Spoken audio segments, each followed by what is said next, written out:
Yes, we'll be back from that break. You're still watching the Policon. I'm Andrew Barija here with Rachel Kamsime, Registration Officer, that is Business Directorate, URSB, and of course with a discussion relying on the deregistration of about 186,000 companies of the URSB register due to failure to file returns, annual returns for 5 years. So that is, of course, according to our previous discussion, the key reason as to why these companies were filed off. But of course, we are still dwelling into this conversation, and now we are going to be breaking down some further matters in relation to that and also business registration. And now, Rachel, there is something here to do with some investors who feel like they were wrongfully put off the register. You know, any appeal for such people? Okay. We did not really segment. Yeah. I just want to iron out something. We did not segment that we are striking off investors. We did not prioritize that these are investors, these are local investors. Local investors, yes. It was a general striking off. And we did not scrutinize which particular companies where we had interest as URSB. Yeah. No. When this company's amendment of 2022 was passed, the register of companies was empowered, because we just had to look at them. Before that, prior to this amendment act, we were just looking at these companies without any powers. Okay. Yes. Over time and again, we remind people, please furnish us with your annual returns, and they were not obliging. But this has forced the people to restore their companies, because they are no longer in transaction. Their businesses have literally been rendered null and void. Yes. They no longer exist.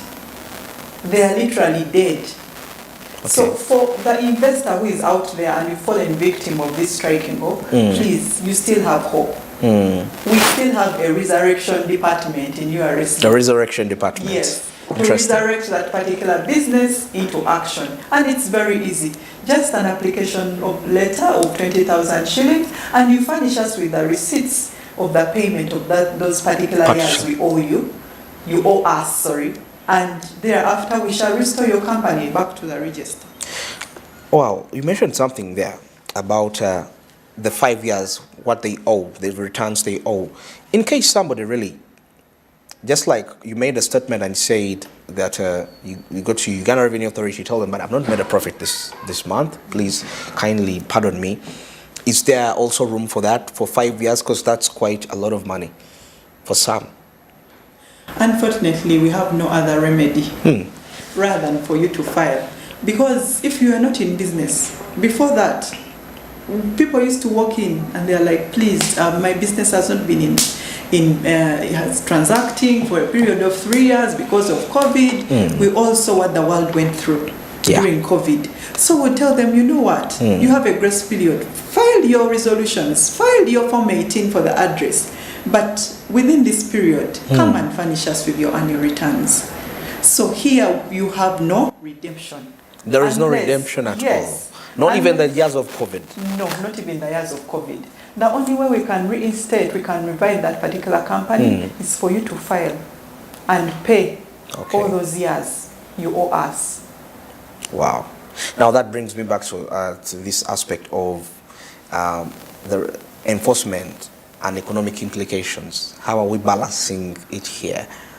Because now I'm trying to assume the next report that the Uganda Revenue Authority is going to release its annual performance. Won't these affect the target? Of course, when a law is passed, it has to be objective. It affects some, then some benefit from it. Yes. So as URSB, of course, if you still want your company to exist, if you still want to operate through that particular name, you have to oblige and file annual returns.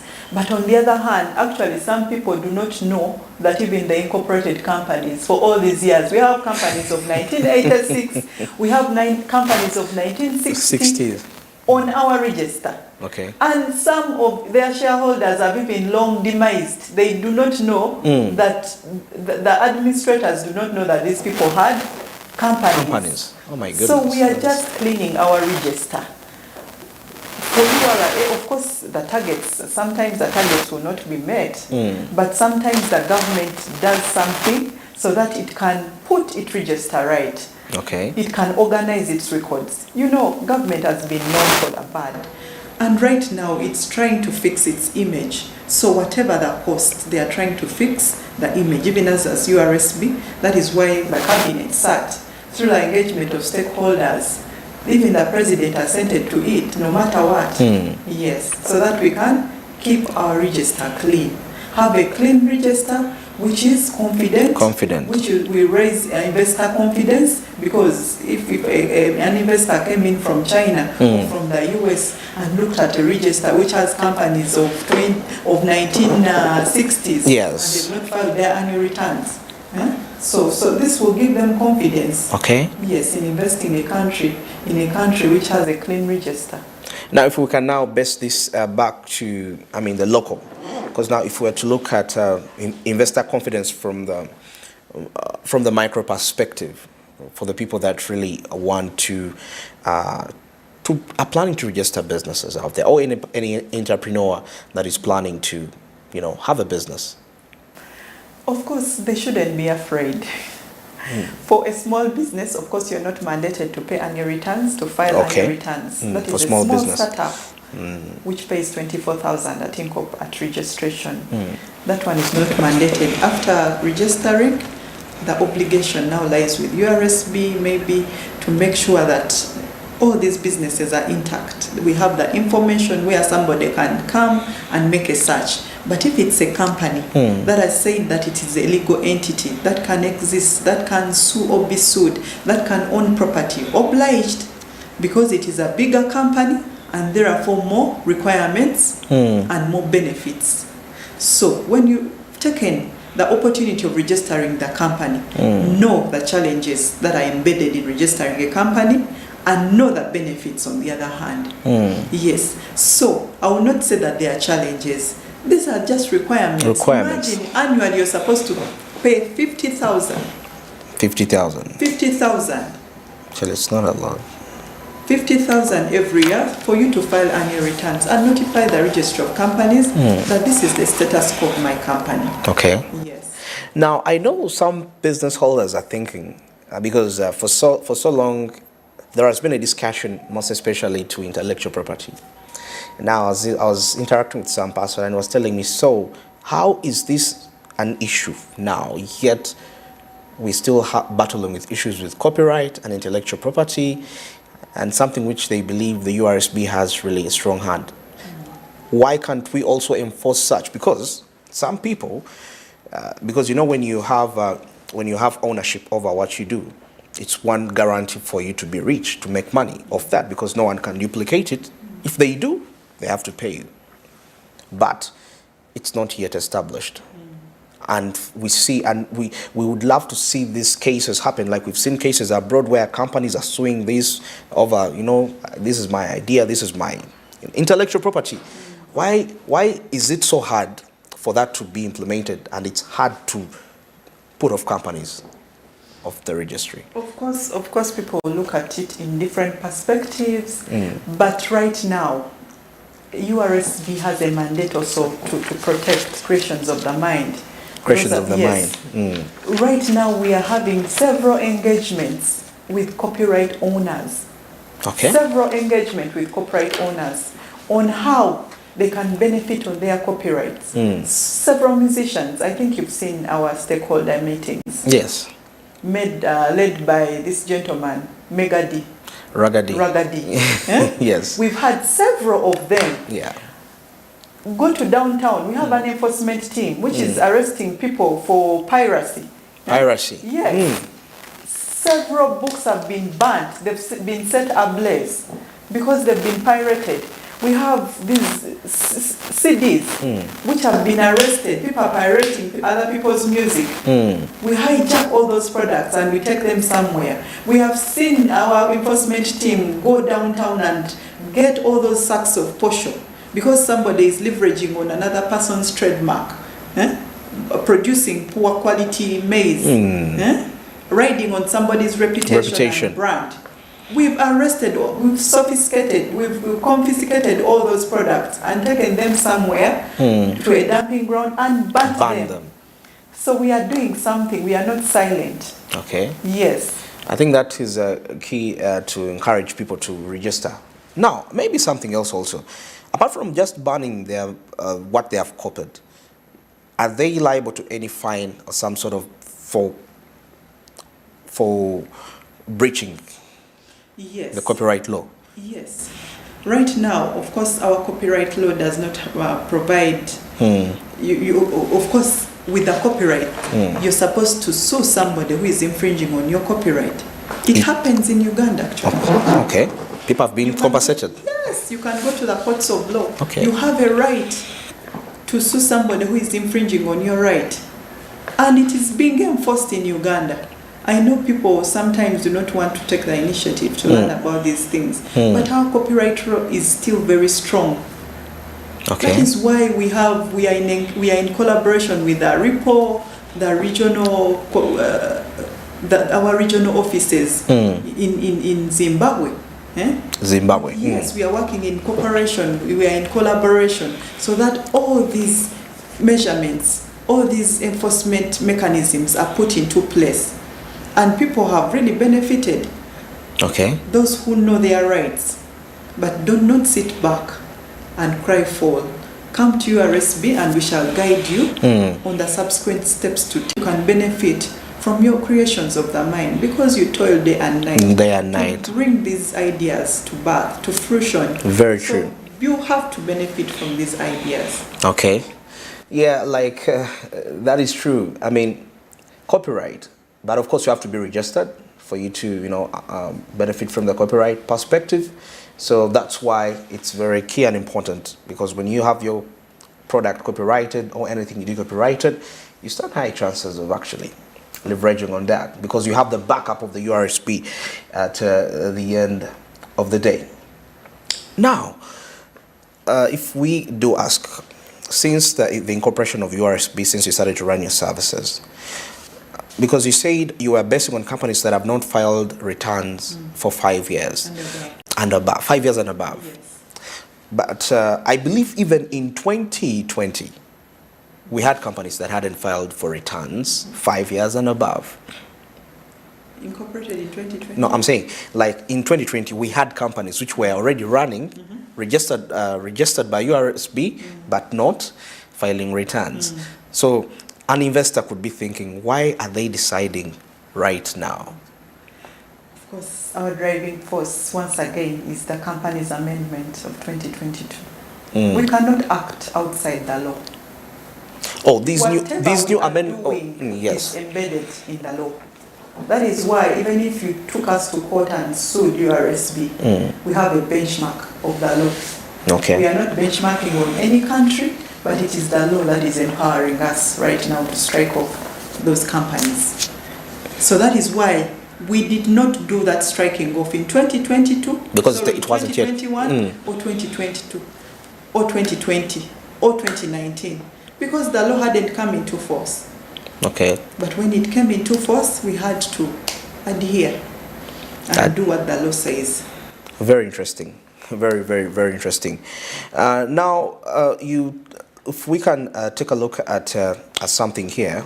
There is a resolution, something to do with how do you communicate with the stakeholders about the importance of timely compliance to avoid potential legal and operational repercussions of being stricken off. Because I know it's the first time of its kind, and more of them are going to be coming along the way.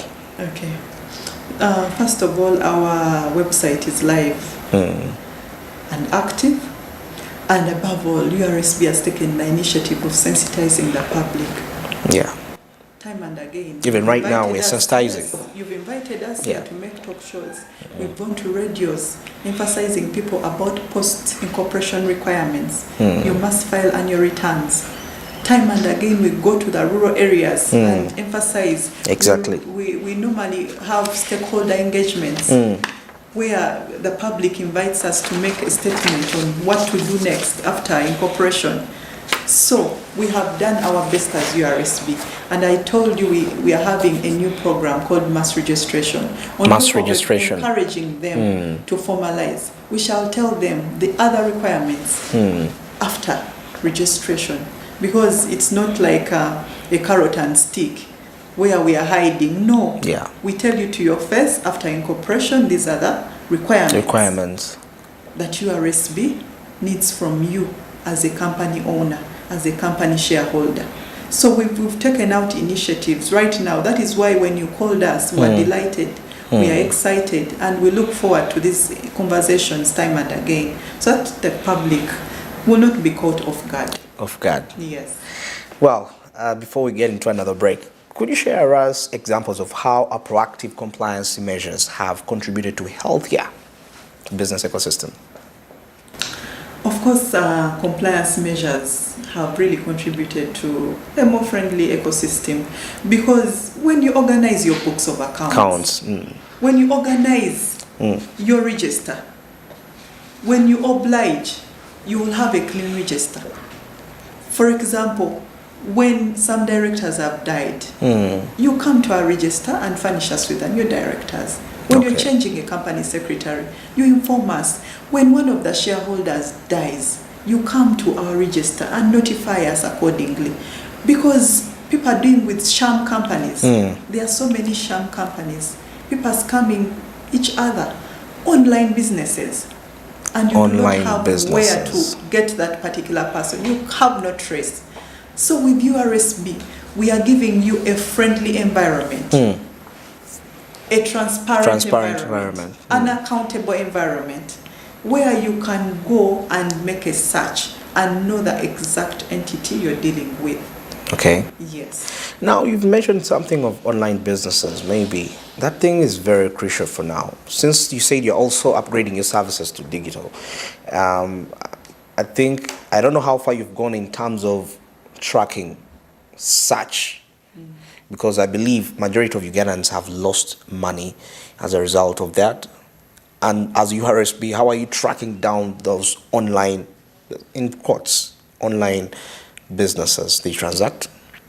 You know, because everyone right now wants to work online. People are developing applications every other day and day. ICT looks like it's bypassing the legal procedures. How are you looking through that? Of course, we have no mechanism. Our mandate doesn't stretch that far as URSB. What we have to do is to encourage you to formalize.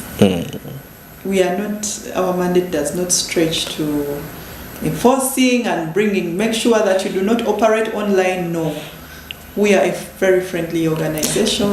We encourage such people to come and formalize so they can benefit. Because operating online, how will your business be credible? How will you build confidence? How will you build a brand? Yes, people know you, you deliver. You deliver, but how? I do not know the person I'm dealing with. Who is this person behind the online business? Okay. Apart from, am I dealing with a robot? So, bring all these things into perspective. It's good to deal with a person you know. Because if they scammed you, you'll have no remedy. You have nowhere to run to. Even the investigation officers will just turn you off. Because you're not registered. You'll lose money, you'll lose revenue, you'll lose time. So the best way is to deal with a credible company that is formalized. By formalization, I mean registered in the register of URSB. URSB. Yes. All right. Very interesting. It's the Policon, and of course, discussing matters to do with business registration to avoid, of course, the deregistration. You don't fall a victim. Remember, the Companies Act 2022 now provides the URSB with a mandate to deregister any company that has spent 5 years without filing annual returns. That is not quite a lot of money, as she has put it out, 50,000, you know, really. And for startups, you don't file any annual return for small businesses. So there is quite that. But definitely that doesn't mean you should be comfortable and stay small to file that. That is not growth.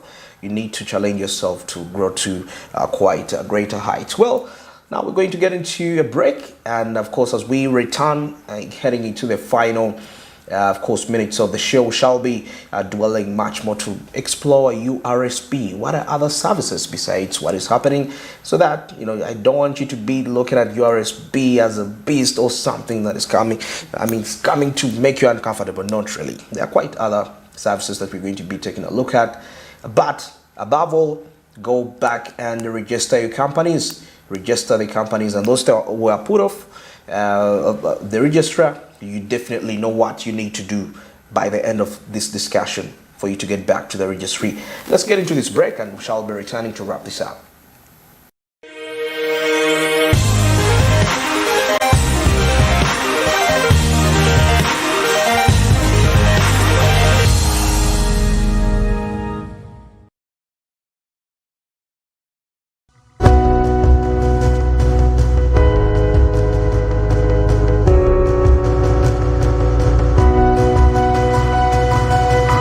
Smart 24, driving